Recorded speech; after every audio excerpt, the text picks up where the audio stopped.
म्हणून तुम्हाला घरी जावं लागलं किंवा काय केलं? Boot camp in famous mafia हा फक्त माझ्यावर विश्वास ठेवून बनवलेला आहे. तर त्यांनी 10 मिनिटं मिठी मारली आणि ते एक असतं ना, म्हणजे मित्र किती प्रेम करतो आपल्यावर, खूप भाऊक झालेला, खूप म्हणजे एकच बोलतो खूप प्रेम खूप प्रेम. आणि मी जसा रडत होता आणि तिला सोडतच नव्हतं, अक्षरशः मला आहे ना उचकी लागली होती आणि तिला एकदम म्हणजे ती वेडी झाली. आणि मग शाळेत मला सगळे लाल्या कारण की हे माझे गाल पूर्ण लाल व्हायचे आणि ते एकदम लालच दिसायचं मी. तर म्हणजे मला फॉरेनर म्हणूनच पहिले हाक मारचे आमच्या एरियातले. सिद्धी आला तर लाल्या दिसायला स्मार्ट आहे रे, पण काय पण बोला, लुक बादशाह आहे भावाचा. हाय म्हणजे बारीक होत जाईल ना अजून, तर जरा अजून किंग लुक येईल. बोलला काकी कम्प्युटर घ्यायचं आता, याचं पण त्यातच करायचं आहे असं तसं येते. त्यांनी 40,000 रुपये मम्मीने सिद्धीच्या हातात दिले आणि सिद्धी मला वरचे काय असेल ते मी करतो, ते काय असेल ते बघू. आणि मी श्रीमानला खूप वेळा बोलवतो, सिद्धी मला लाज वाटते, सिद्धी मला काय नाही थोडंसं लाजशील. तर मी एवढा लाजलो होतो ना, एवढा की अक्षरशः मी जबरदस्तीने तोंड दाखवत होतो आणि नुसता घाम पुसत होतो. श्रीमान पण झुकेगा नाही झाला आणि मी पण कसा झुकेगा नाही झाला, दोन्ही एकच टाईपचे आहेत. तर मग दोघांचं कसं झालं म्हणजे हे सो वंस अगेन अभी काय स्वागत है दोस्तों आप सभी का आपके शो में जिसका नाम है चल पप्पा मार गप्पा। तो आज के हमारे शो में जो आने वाले गेस्ट है एक डैशिंग आने वाले गेस्ट बाजूला बसले थे अभी हमारे शो में जो आ चुके हैं, उनका नाम है आने वाले गेस्ट तोतल्या। पर्सनैलिटी है, एकदम फर्स्ट क्लास पर्सनैलिटी है जो सबसे कॉमेडी करने में एक नंबर है और श्रीमान फैमिली के चहेते हैं, श्रीमान से प्यार करने देखो कितने बार बोले अभी भाई, मैंने बहुत बार हाँ, नहीं अरे इथं बघ ना लाईव्ह मालवणी, इथं बघ ना वाले हैं। मोस्ट मतलब एकदम भारीतला एंटरटेनर है, ब्लॉगर है और इसके बारे में क्या बोलूं मैं, इसके बारे में ज्यादा कुछ बता नहीं सकता। तो मैं सीधा आपको मैं उनसे मिलवाता हूँ, the none other than mister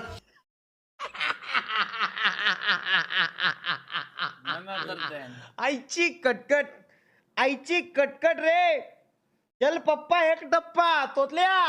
कठीण आहे रे भाई, कठीण आहे हं? करण भाई के साथ रहने का नतीजा परत तो मैं सीधा आपको मैं उनसे मिलवाता हूँ, the none other than mister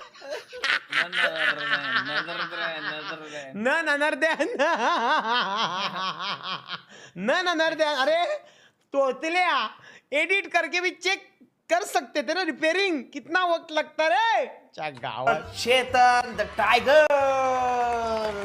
yes Chetan ji, स्वागत है आपका आपके इस शो में जिसका नाम है चल पप्पा मार गप्पा। थैंक यू सो मच मनी मैव जी, जो मुझे यहाँ पे बुलाया चल पप्पा मार गप्पा में। मैं कब से इंतज़ार कर रहा था कि मुझे कब बुलाओगे, लेकिन फाइनली वो टाइम वो वक्त आ चुका है। अच्छा लग रहा है। अभी देखते हैं आगे क्या सवाल पूछ। चलिए दोस्तों, हम लोग शुरुआत करते हैं। हमारा जो पहला क्वेश्चन होता है, जो आपकी जर्नी रहती है, उस जर्नी के बारे में हम लोग पहले तो जान लेंगे। चेतन से लेकर चेतन टाइगर तक की जो जर्नी है, ये हम लोग को जानने में बहुत ही इंटरेस्ट है और हमारे दर्शकों को भी इंटरेस्ट है। भाई, तो आप आपने प्लीज क्या बताइएगा टाइप किया चेतन है? से लेकर चेतन टाइगर की जर्नी, इसके बारे में आप क्या बोलना चाहोगे? मतलब कैसी इंटरेस्टिंग रही, कौन से बीच में गैप्स आ गए थे और कितना कितना आपको मजा आया ये करते हुए, तो इसके बारे में जरा बताइएगा। तर मी पहिल्यांदा मराठीत बोलतो, रिक्वेस्ट करतोय। No issue. कारण काय कसं माहिती का, ज्यावेळी मी काही गोष्टी सांगत असतो ना आणि त्या एकदम म्हणजे रिअल लाईफ मध्ये ज्या घडलेले प्रसंग असतात ते सांगताना मला हिंदी में मेरे को कोई वर्डिंग मिलेगा नहीं लगे एक्सप्लेन करने के लिए। हाँ, तो इसलिए मैं मराठी में बोलता हूँ क्योंकि Emotions. आपको भी हाँ। तर खूप वर्ष आधीची गोष्ट म्हणजे श्रीमान ज्यावेळी सिद्धी होता आणि मी जेव्हा लाल्या होतो तेव्हाची आमची मैत्री, आणि त्या मैत्रीमध्ये सिद्धी हा व्यक्ती एक असा म्हणजे जबाबदारी पर्सन होता आणि मी एक घरातल्यांचा लाडका म्हणून होतो। तर मी आपला असंच शाळा कॉलेज करत आमचं मैत्रीचं आहे आणि मग अभिजित भोंडे हा श्रीमानशी कनेक्टेड, तर त्यांचं दोघांचं मैत्री होती आणि माझी दोघांची होती। तर आम्ही असे मग एकत्र म्हणजे भेटणं झालं पूर्वी स्ट्रीमिंगच्या आधीची गोष्ट। तर तेव्हा मग आम्ही मित्र झालो सगळे म्हणून। तर मग हळूहळू राणे कनेक्ट झाला, तर राणे माझा मित्र होता, तर राणे माझ्याबरोबर असायचं, तर मग आम्ही कनेक्ट झालो। तर पण त्याच्या आधीची गोष्ट अशी की श्रीमान म्हणजे सिद्धी वगैरे आम्ही भेटायचो तेव्हा अभि वगैरे असायचं, आम्ही हे दोघं जॉबवरून यायचे आणि यांचा पगार झाला की ते मला फोन करायला कधीच विसरत नव्हते आणि पगाराची पार्टी त्यांची दर महिन्याला किंवा मधून आधीमध्ये पण असायची। आणि पार्टी म्हणजे काय माहिती का, एक चायनीज किंवा एखाद्या ढाब्यावरती आपलं जेवण वगैरे, म्हणजे म्हणजे ते जे दिवस होते ते एकदम वेगळे दिवस होते। आम्ही जो जॉबला जायचो जॉबला बरोबर. त्याच्यानंतर आम्हाला जो काय 11-12 हजार पगार होता, मतलब गाइस ज्यादा नहीं था, 11-12 हजार ही पगार था हम लोग को. तो उसमें से हम लोग कभी भी आते थे पगार होने के बाद, सैलरी आने के बाद, तो उसमें से हम लोग 300-400 रुपया खर्च कर देते थे खाना बिना खा के. वो टाइम पे मजा था और वो दौर भी अलग था. तर मग ते डायलॉग टायपिंगचं हे करायला लागला. तर मग Serial डायलॉग म्हणजे serial थे. कारे दुरावा अजून बरेच काय बहुत सारे सिरियल. असं आहे रेशीम म्हणजे त्या मराठी सिरियलचं किरण दादा माहित असेल त्यांच्या थ्रूच ते करत. Yes. तर मग मी संध्याकाळचे सिद्धीच्या घरी जायचो तर तो आपला मस्तपैकी लॅपटॉप घेऊन त्याचं ते काम करत असायचा. तर मग हळूहळू अभि आणि अनुप यांनी त्याला असं सांगितलं की म्हणजे त्याला आता पीसीचं एवढं नॉलेज आणि पहिल्यापासून लहानपणापासून तो सायबरमध्ये घुसला का तो डायरेक्ट संध्याकाळीच बाहेर ये निघायचा. तो सबको स्टोरी पता है की वो game के लिए पागल है आणि श्रीमान. लिटरली मला गेमचं नॉलेज काडी मात्र नव्हतं. मला COC पासून त्यांनीच प्रवृत्त केला का तू हे डाउनलोड कर, हा गेम खेळ. आणि तिथून आता पण जे काय करतो ते त्या व्यक्तीमुळेच आहे. आणि अभिला पण त्यांनी COC मध्ये म्हणजे आणल्यातच जावं म्हणजे बऱ्यापैकी. तर मग त्यानंतर हळूहळू तो डायलॉग वरून यांनी सांगितलं की BGMI ची स्ट्रीमिंग कर चालू. माझ्याशी तो मित्र म्हणजे होता पण या बाबतीत मला काय नॉलेज नाही कारण की आपला आणि कम्प्युटरचा माझा एक काडी मात्र संबंध नव्हता. तर मग श्रीमान चालू करायला लागला. तर मग त्यात पण मला राणे येऊन बोलला, अरे तो आपला सिद्धी नाही का यूट्यूबला लाईव्ह आहे, तो स्ट्रीम करतो. मी म्हटलं गप काही नको बोलू, तो डायलॉग बिलॉगचं आपलं करतो. तर राणेंनी हॉटेल बंद करून वाटतं इथं त्याचं वेगळं हॉटेल होतं एक आमच्याच शहरामध्ये. तर त्यांनी मला चॅनल दाखवलं तर मला काय म्हणजे एकदम शॉक झालो की अहो सिद्धी असं करतो, मला सांगितलं नाही. मग मी त्याला भेटलो आणि विचारलं तर मग तो बोलतो की हा चेतन माझी पण इच्छा आहे की तू असं तसं. मला तो त्या गेमबद्दल सांगायला लागला आणि मजा येते हे ते. आणि स्टार्टिंगला पहिलं वाक्य त्याचं काय मला कारण की आम्ही एकमेकांशी एकदम क्लोज होते. क्लोज म्हणजे कसलाच राग येत नाही. तर तो शिव्या बिव्या चेतन शिव्या बिव्या देऊ स्टार्टिंगला म्हणजे मी बोललो नाही रे म्हणजे जास्त घाण नको देऊ, एकदम घाण असतात त्या नको देऊ. लाइटली मतलब पहले थोड़ी सी जो स्ट्रीम करते थे श्रीमान भाई, वो फ्रीडम स्ट्रीम होती थी. हा तर ते नॉर्मल वगैरे शिव्या देतं म्हटल्यावर सिद्धी. आता खेळताना एखादी गोष्ट मनासारखी नाही घडली तर आपल्या तोंडातून नॉर्मली शिव्या येतात. मग तशा हिशोबाने मग त्यांनी माझं नाव पण ठेवलं चेतन द टायगर. पहिले माझा डाउनलोड करून घेतलं गेम अकाउंट ते पण मला आठवतंय. माझ्या घराच्या बाहेर आलेला तिथलं माझ्या एरियातली पोरं होती, त्यांनी मला बाजूला घेऊन गेम डाउनलोड करून दिला. नाव पण चेतन द टायगर ठेवलं आणि मग ते नाव ठेवल्यानंतर मग मी त्याच्याबरोबर कनेक्ट झालो. आणि मला असं वाटतं सिद्धांच्या 1-1.5 वर्षांनी का 2 वर्षांनी माझं चॅनल त्यांनी चालू केलं. तर 2 वर्षांनी चॅनल एक 5-6 महिन्यानंतर ते काहीतरी बिग बॉसच्या रिंगटोनमुळं आम्ही दोघंच बसलो होतो आणि आम्ही दोघंच बिग बॉस बघत होतो.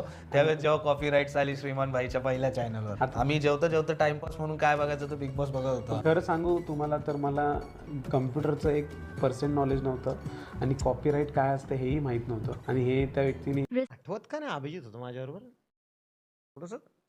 हा मला एवढं आठवतं की मी जेवायला बसलो होतो, मी करणला सांगत होतो बघ नेट चालतंय का आता नीट चालतंय. आणि मी बिग बॉस बघत बसलेलो एकटा होतो रे. अभिचा आठवत नाही मला. अभि आणि मी कधी बसलो होतो ठीक आहे.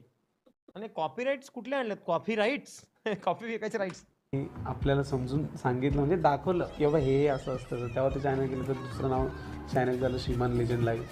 आणि मग त्यानंतर परत त्याच जोशात त्याच उत्साहात परत त्या चॅनलची सुरुवात केली. मग 2 वर्ष गेले चॅनलला लागला, खूप लोक प्रेम करायला लागले. आणि मग करण कनेक्ट झाला नवीन.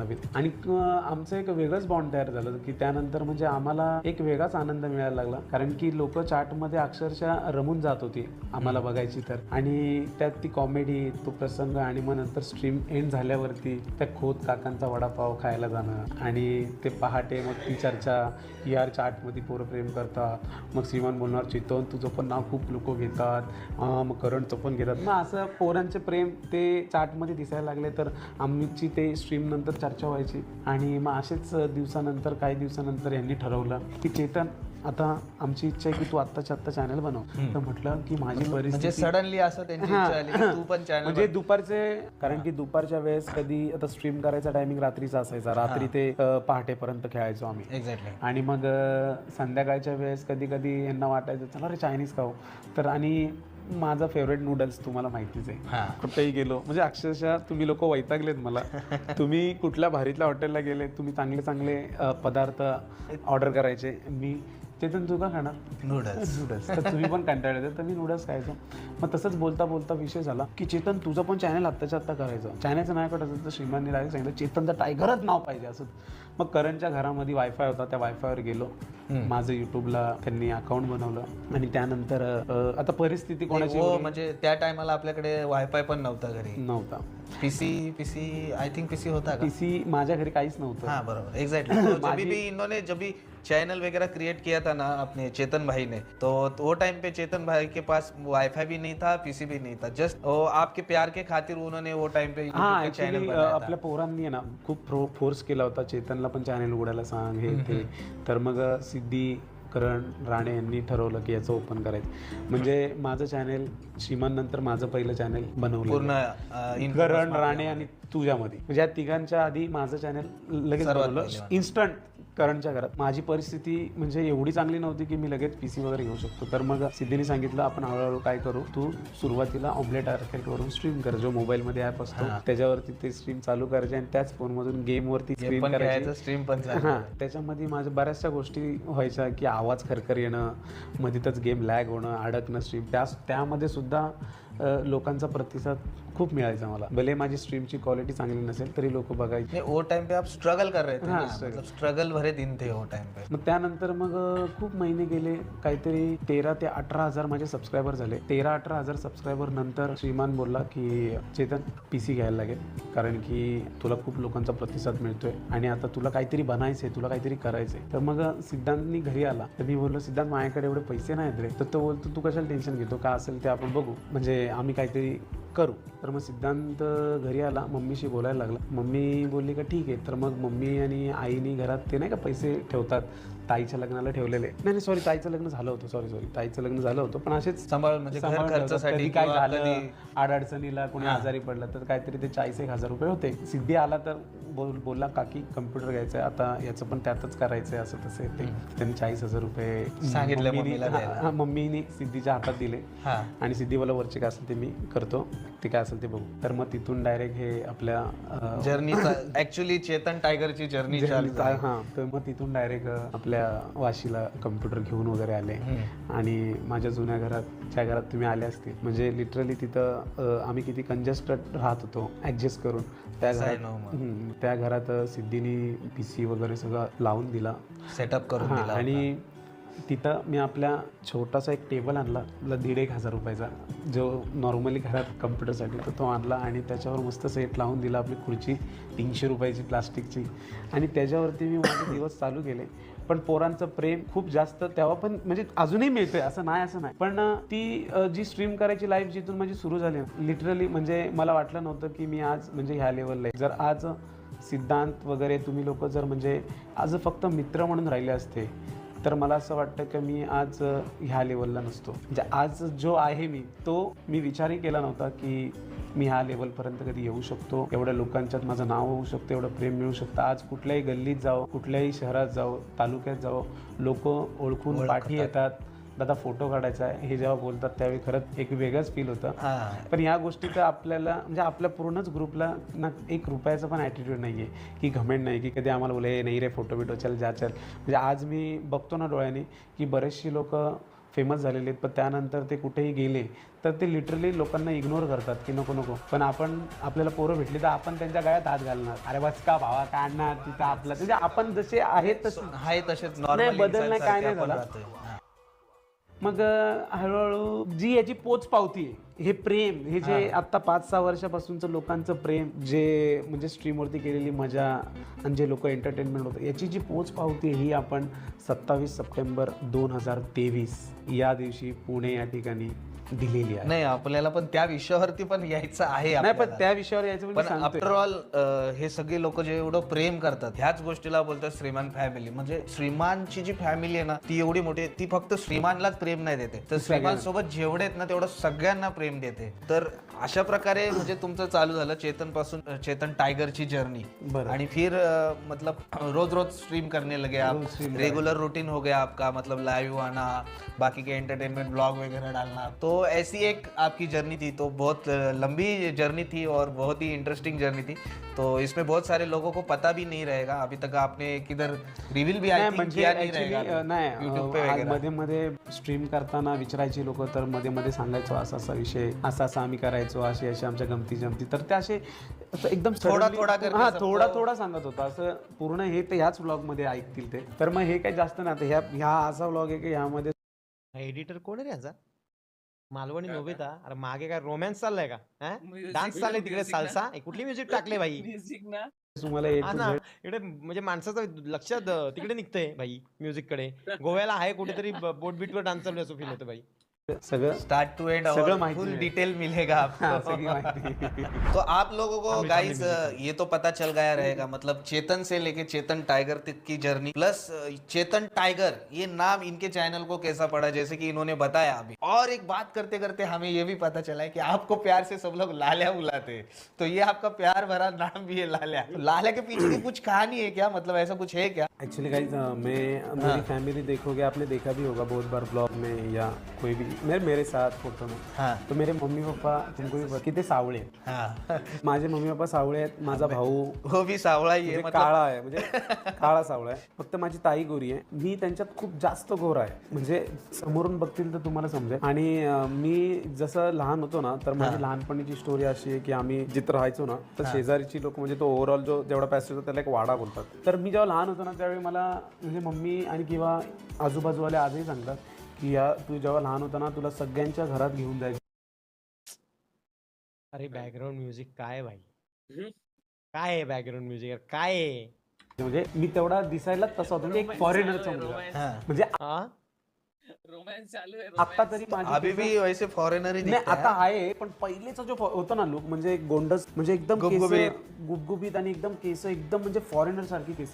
तर मग मी तसा होतो आणि मग त्यात मी शाळेत जायचो आणि मग शाळेत मला सगळे लाल्या लाल्या, कारण की हे माझे गाल पूर्ण लाल व्हायचे आणि ते एकदम लाल लाल लाल लालच दिसायचो मी. तर म्हणजे मला फॉरेनर म्हणूनच पहिले हाक मारायचे आमच्या एरियातले. म्हणजे त्याच्यावरून तुमचं जे नाव आहे ते पडलं लाल्या. तर ते मला सगळे लहानपणापासून लाल्या लाल्या आणि शाळेत पण लाल्या, तर मग लाल्याच झालं. लाल्याच झाला. तर ते काय असं चिडवतात म्हणून लाल्या नाही नहीं, बोलत. जैसे हर किसी को एक एक टोपन नाम रहता है, मतलब बाकी का दूसरा भी नाम रहता है, उस तरीके से नाम है चेतन भाई को भी लाल्या.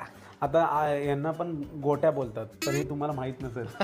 तर ते आम्ही त्याला बोलत नाही, कारण की मी ह्याला आबी म्हणून बोलतो आणि श्रीमानला सिद्धी बोलतो, करणला करण बोलतो. आणि सौरभ राणेचं नाव हे सौरभ आहे, हा, त्याला राणे मी बोलतो म्हणून हे म्हणजे मी बोलायला सगळे राणे लागलो. बोलायला तर सगळे राणे बोलायला लागले, मी राणे बोलतो कारण त्याचं आडनाव आहे. तर अशा प्रकारे हे माझं नाव लाल्या. आणि ते लाल्या काय, मला काय असं राग येत नाही, पण आता माझी इच्छा की मला टायगर बोला ना. येस. आता लुक कसं आहे, काय नाही, नाही, वाघासारखा माणूस आहे, तर टायगर बोला ना लाल्या बोलण्यापेक्षा. तो वाघ जंगलात याला का भरतोय? वाघाला सांगितलं चल जंगलात, नको मला अटॅक येईल. टायगरला अटॅक येते जंगलामध्ये, माकड साला. तो चेतन भाई, आप मतलब इतने सारे यूट्यूब, अभी गेमिंग भी खेल रहे हो, एंटरटेन कर रहे हो, व्लॉग्स भी बनाते हो, हम लोग आपके व्लॉग्स भी देखते हैं। इन सारी चीज़ों में एक आपकी जो ये है इनफेमस माफिया का जो कनेक्शन, तो उसके बारे में भी हमें जानने के लिए बहुत सारा मतलब इंटरेस्ट है। तो चेतन से लेके टाइगर तक की आपने जर्नी बताई, तो चेतन टाइगर से लेके इनफेमस माफिया, तो इनफेमस माफिया में आप कैसे जुड़े, इनफेमस माफिया का मतलब प्लान क्या था, कैसे आपने बिल्ड की? आई थिंक मुझे जितनी जानकारी है तो उससे मैं आपको बताता हूँ। जब भी इनफेमस माफिया हम लोग बिल्ड कर रहे थे, तो इस जर्नी में चेतन भाई का भी बहुत बड़ा योगदान था। मतलब चेतन भाई भी वो टाइम पे साथ थे श्रीमान भाई के, जब भी बिल्ड करनी थी तभी, तो बाकी का सेटअप क्या करना है, प्लानिंग क्या करना है, ये सब चीज़ें चेतन भाई उसमें थे। तो आप उसके बारे में हमारे दर्शकों को भी बताइएगा, क्या क्या किया, जरा इसके बारे में आप जरा खुल के बता सकते हो? श्रीमानचं वगैरे असं बोलणं आलं, म्हणजे तन्वी वगैरे, तर त्यात मी पण असायचो जास्त. म्हणजे श्रीमान, तन्वी आणि मम्मी असायचं. तर आपल्याला एक ऑर्क बनवायची आहे, असं तसं येते. तर त्यामध्ये म्हणजे हे लोक कधी इन्क्लूड नव्हते, म्हणजे मनीम्याव, करण वगैरे. श्रीमानचं असं म्हणणं होतं की मी चेतन तुम्हाला घेऊन आणि डेव्हिल चार्ली पण सोबत खेळायचे, तर त्यांना घेऊन माझे काहीतरी प्लॅन्स आहेत, ते एक ऑर्क काढायचं. तर मग त्याबद्दल मग आमचं पहिले यांच्याशी चर्चा करणं हे ठरलं. तर त्यामुळे ते चर्चा करण्यासाठी आम्ही एका ठिकाणी गेलो होतो. त्यामध्ये असं असं असं असं असं असं असं मांडलं आणि त्या चर्चेनुसार हे सगळेजणांनी ॲक्सेप्ट केलं वगैरे. तर त्यानंतर मग पहिलं आमच्यासमोर टार्गेट आलं ते म्हणजे बूटकॅम्पसाठी जागा, चांगली जागा. तर आम्ही बहुतेक बऱ्याच ठिकाणी फिरलो, कारण की त्या ठिकाणी इंटरनेटचा प्रॉब्लेम नको यायला किंवा जे काय ते बजेटमध्ये बसायला हवं, त्याचा रेंट पासून येते, कारण की लगेच काही घ्यायचं नव्हतं. बस एग्जैक्टली, अगर बूट कैंप वगैरह चलाना है तो ये तो मेन सब चीज़ें देखनी पड़ेगी. इंटरनेट, प्लेस, कितना प्लेस मिल रहा है और बजट भी तो है. अगर आप इतनी बड़ी और चलाते हो तो उसके लिए बजट भी करना ज़रूरी है. त्या ठिकाणी आम्ही 2-3 जागा बघितल्या, व्हिजिट केल्या. त्यानंतर तिथल्या आजूबाजूचा आम्हाला परिसर पण चांगला हवा असं आमची डिमांड होती, की त्या ठिकाणी काही गोष्टी म्हणजे काय प्रॉब्लेम. आई शपथ मैं खोटं नाही बोलताय. बॅकग्राऊंड म्युझिक जे चाललंय ना, मला कळत नाहीये ते तुम्हाला पटतंय का नाही. म्हणजे माझं मी बोलतोय म्हणून तुम्ही मला माझ्या होला हो नका बोलू. तुम्हाला हे बॅकग्राऊंड म्युझिक पटतंय का भावनो? मला ऑनेस्टली सांगा. मला हे पटतंय बॅकग्राऊंड म्युझिक हे चाललंय? काय चाललंय मला काहीच कळत नाही. व्हिडिओ आणि म्युझिकमध्ये. आणि पहिली गोष्ट म्हणजे पॉडकास्ट आहे, बरोबर आहे. म्युझिक पाहिजेच कशाला पॉडकास्टमध्ये रे? म्हणजे कशासाठी भाऊ? माणसाचं म्हणजे लक्ष आहे ते म्युझिककडे चाललंय का नाही भावांनो? खरं का नाही? कुकिंग ब्लॉग चाल रहा है हा ना यार गाईज.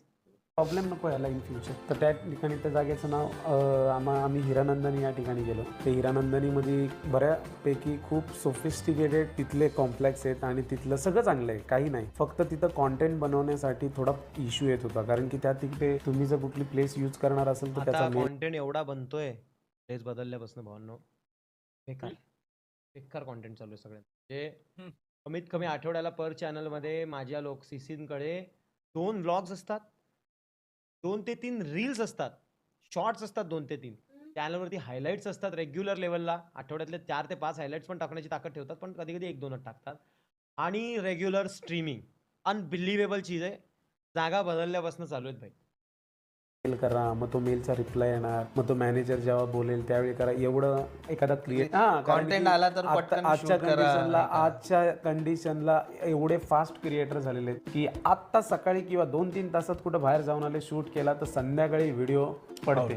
कारण की हे त्यांच्यामध्ये एक वेगळीच हे झालेली आहे, एक शेड्यूल असतो, एक त्यांचं हे असतं. तर मग त्या ठिकाणी ह्या गोष्टींचाच प्रॉब्लेम होता. मग त्यानंतर ते सगळं आम्ही जागा बघितली. मग नंतर मग रूम्समध्ये काय काय लागतील, मग त्यात बेड आले, कपाट वगैरे, वॉर्डरोब आले. आणि मग हळूहळू आम्ही पहिले स्टार्टिंगला असं ओपनली बसायचो. तर मग प्रत्येकाचा सेपरेट रूम असायचा स्ट्रीमिंगसाठी.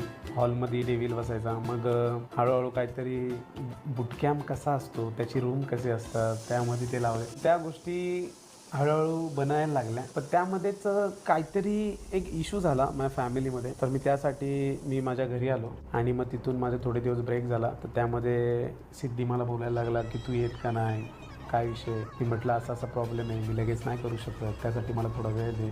तर मग असं बोलता बोलता त्याचं आणि माझं थोडंसं वाद व्हायला लागले, भांडणं. म्हणजे त्याला असं वाटायचं का चेतन हे सोडायच्या विषयात आहे किंवा चेतनला आता इच्छा नाही आहे, यूट्यूबमध्ये करिअर करायची इच्छा नाही असं त्याला वाटतं. तो सिरियस घेत नाही. आता जर एखादा बूटकॅम्प बनला आहे, त्यामध्ये मी एक क्रिएटर म्हणून आता झालो आहे, त्याला असं माझ्यामध्ये दिसत नव्हतं की मी सिरियस आहे किंवा मी स्ट्रीम करत नाही किंवा मी इकडे झालो आहे. तर मग मी असा व्यक्ती आहे की मी जास्त विचार नाही करत कुठल्या गोष्टीचा. जे आहे ते होल अँड शो. मिसअंडरस्टँडिंग झाल्या श्रीमानच्यात माझ्यात. मग त्याला सांगायला लागलं की हे एवढं जर मी केलं आहे, हे एवढं उभं केलं आहे, हे कोणासाठी. आणि पहिली गोष्ट अशी की लिटरली बूटकॅम्प इन फेमस माफिया हा फक्त माझ्यावर विश्वास ठेवून बनवलेला आहे. हां, एक्झॅक्टली. म्हणजे आज श्रीमान आहे ना, घरात डोळे झाकून किंवा इतर जगात कुठेही जाईल डोळे झाकून का तर बाबा ह्याच्यात चेतन आहे, चेतन सगळं बघेल, एवढा विश्वास. पण त्यामध्ये गोष्टच अशी घडली की मला तिथं माझ्या घरी जाणं इम्पॉर्टंट होतं, कारण की त्या गोष्टीला मी जास्त कनेक्ट आहे. अशा काही प्रसंग आला. असं काय होतं जे तुम्हाला इनफेमस माफिया सोडून तुम्हाला घरी जावं लागलं किंवा काय केलं असं, त्याच्यामुळे आमच्या श्रीमानचे वादावाद नाही. आमच्या रिलेशनशिपमध्ये हे झालं, जरासं डेथ झाली आमच्या आत्याची. 2 दिवसाआधीच मी घरी राऊंड मारलेला. तर मी दुपारी गेलो तर ती मला बोलत होती, अरे कधी आलं चेतन, ये बस जे. ती आजारी नव्हती, काय नव्हती. आणि अचानक ब्रेनचं ते ब्रेन हॅमरेज काय बोलतात ते, तो मला शॉकच बसला. म्हणजे मी लिटरली बोललो आईला, हे अचानक एखादा चालता बोलता माणसाला. तर त्यामुळे मी ठरवलं की मी थोडासा अपसेट झालो, म्हणजे बऱ्याच जास्तच झालो, पण मी खूप स्ट्रॉंग पण आहे तसा. तर मग ते मला पटत नव्हतं. असं जर झालं तर थोडं म्युझिक ऍडजस्ट झाली असती. थोडा म्युझिकचा जो आवाज आहे ना, तो थोडा कमी पाहिजे होता. म्हणजे थोडा कमी पाहिजे होता. आता आहे ना त्याच्यापेक्षा याचा आवाज ह्यांचा आवाज जास्त पाहिजे आणि बॅकग्राऊंड म्युझिक कमी पाहिजे. म्हणजे तर त्यामुळं मला समजून कदाचित नसेल घेतलं यांनी किंवा यांना वेगळं वाटलं असेल. त्यामुळे तो आमच्यात जो गॅप बसला ना, तो एंड पर्यंत गॅप. म्हणजे श्रीमान पण झुकेगा नाही साला आणि मी पण कसा झुकेगा नाही साला, दोन्ही एकच टाईपचे आहेत. तर मग दोघांचं कसं झालं माहिती फुल टक्कर की भाजी. म्हणजे नाही येत ना हा चल गेला म्हणजे खड्ड्यात, आणि मी पण कसं आहे की मला नाही यायचं, मी काय असं म्हणजे एक इगो हां. तर मग त्यामुळं मग मी गेलोच नाही. आणि मग त्यानंतर माझं घराचं चालू झालं, जो मी म्हणजे माझ्याकडून घरातल्यांना गिफ्ट द्यायचं होतं आपलं, हां स्वप्न होतं आपलं, तर ते कुठंतरी माझं स्वप्न पूर्ण व्हायला आलेलं आणि ते तुम्ही पण म्हणजे बघितलं असेल. तर मग त्याचं काम चालू केलं लिटरली 2.5-3 महिने पेंटपासून ते सगळं फोडाफोडी, कारण की मला बरंच काय करायचं होतं, तर भिंती फोडायला लागतात तर त्याला जास्त वेळ लागतो. तर मग 3 महिने तिकडंच गेले. मग त्यानंतर जो गॅप बसला तर मग तिथून मग मी फेमसला पाठी ओळून बघितलंच नाही.